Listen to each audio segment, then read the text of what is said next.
I thought I'd respond to a video that Barklord put up. Apparently, he said his ex-wife is taking some sort of course in 6 questions to ask of devout Christians.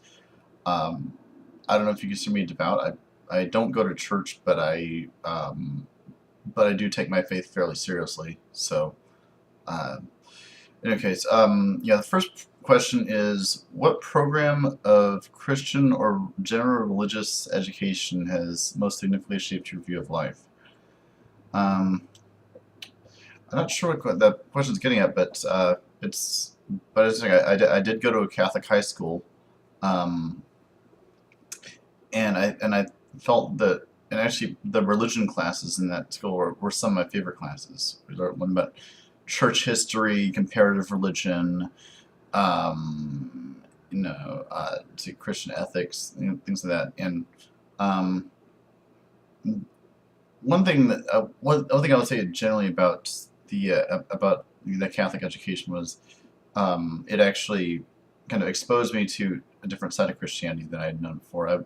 I was raised in a mostly nominally Protestant household, although we didn't really go to church or anything and didn't talk too much about religion. Um, and so seeing like getting exposed to Catholicism as another part of Christianity was really powerful for me, and actually that's why I kind of have trouble defining where I fit, because in a sense I'm kind of like uh, in between Catholicism and Protestantism in terms of my beliefs. Like I've thought about maybe just joining the Episcopal Church, but yeah. In any case, next question is, how does Christian worship or another Christian experience impact your daily life? Well, now as I mentioned, I don't go to church, but I do lead an active prayer life. That has definitely had a big impact on me. Um, and for me, when I pray, it's not so much the whole what people think of as just giving God a laundry list of things he wants, like this sort of Santa Claus God or something. It's more a centering prayer, what others might consider meditation. But yeah, it's um, basically just trying to connect to God and feel that stillness of the divine presence within me. And how does it impact me? I guess I would say that it provides a kind of relief from all the stress of daily life, as well as um, giving me perspective on it. I feel like when I pray, when I sit down in silence and try to contemplate God, I feel like I get a greater sense of perspective on my life, and that's where kind of wisdom comes in, and a lot of things that I may have been getting worked up about for the rest of the day, I suddenly feel that those worries melt away.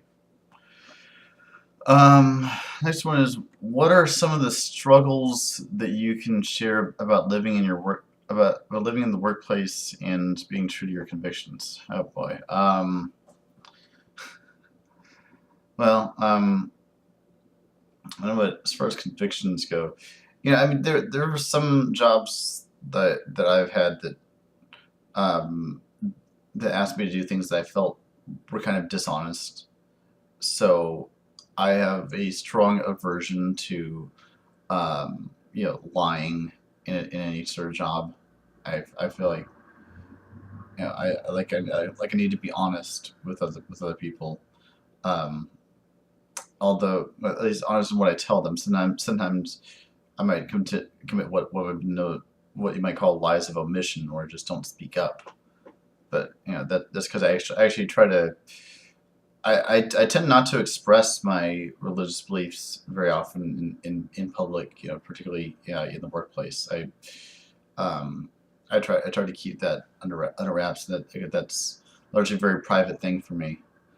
Um, Next question is, what are some of the struggles that you faced in your Christian life? Um, let's see. I mean, definitely there are some times when things go bad, when you know it get when life uh, gets frustrating, and I feel like I'm not going anywhere in life, or that you know I just have a really bad day, and a lot of just a lot of crap comes my way. It's hard in those situations for me to maintain my faith you know in God's ultimate goodness, and that there will be a positive outcome. But so but I do manage to do it. I mean, even I put up videos before on some of my optimistic theory of life, often at a time when I was feeling really down. So yeah, it's I guess my basic answer to that question is I struggle with maintaining my optimism um, in the face of adversity. So, see, number 5, in your opinion, who is Jesus Christ? That's a good one. I keep that's a question that I don't know if I can give a fixed answer. It's more like part of my faith journey is continuing to answer that question for myself. Um, I guess right now my view of Jesus Christ is that he was a prophet, but more than a prophet, someone um, who became divine through a process of what's called kenosis, emptying himself, um, or his will and God. He aligned his will with God's will, and became an avatar of God's compassion and God's love. Um, and I feel like there was a special purpose for him. We all we all can have a kind of divine purpose. So in that sense, it's not special, but there was a specialness within him of his divine purpose, uh, in terms of living out the perfectly divine life, and being an example for us, a living example of divinity. Um, let's see, number 6. What do you believe to be the greatest benefit of living a life of faith in Jesus Christ? Um, hmm. You know, I think in a way I would say it's almost kind of like saying what are the greatest benefits of being heterosexual, and by which I mean it's not for everyone. Um, what it's done for me is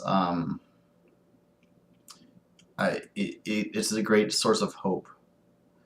It's a it provides sort of an anchor in my life to the divine, um, and provides kind of a beacon of divinity for me to aspire to. Um, Jesus Christ for me is it is the example of when we think as a Christian. I feel like when we think of God, we're taught to think of Jesus Christ. So um, there's the so that means that if we were to become more godlike, we ought to look at the example of Jesus Christ and try to become more Christ-like. Um, so that's it for now. Thanks for listening. Peace.